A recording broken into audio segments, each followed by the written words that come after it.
Hello guys, আমার এই ছোট ভাই সে মরতে চায়। ভাই তুমি কেন মরতে চাও বলো তো? ও একটা মেয়ের জন্য মরতে চায়। আমি বলছি ভাই তুমি মরে যাও, কারণ তুমি যদি দেশের জন্য যুদ্ধ করে মরে যাও তাহলে কোনো দাম নাই, ঠিক আছে? কিন্তু প্রেমের জন্য মরলে সবাই মনে রাখবে, কারণ যুগে যুগে সব প্রেমিকরা আসবে, সবাই প্রেমকে মনে রাখবে। আহ নারী যে সোনাময়ী রে, অভিনয় নারী সেরা রে। অভিনয়ের জন্য নারী সেরা, অভিনয়ের জন্য নারী সেরা রে ভাই। একবার ফাঁসি থেকে ভাই কোনো মতে বাঁচায় আনছে বেচারা। আচ্ছা আবার এখন ডিসিশন নিছে ফাঁসি লড়াই তো এখন কথা ভাই। ভাই তুমি মরে যাও, মরে ভাই যাও। তুমি মরে গেলে আমরা মরে যাও, তুমি। ভাই চিন্তা করো। আরে ভাই একটা হলো 10টা, একটা হলো 10টা।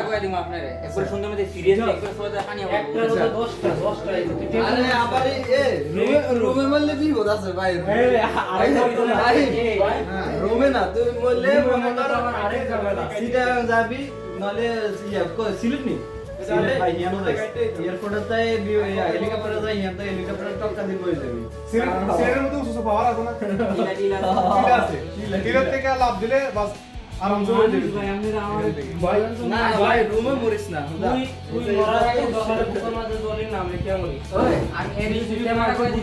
প্রেমিক পুরুষ। দলিল লাগি মরছ, বুঝছিস নি?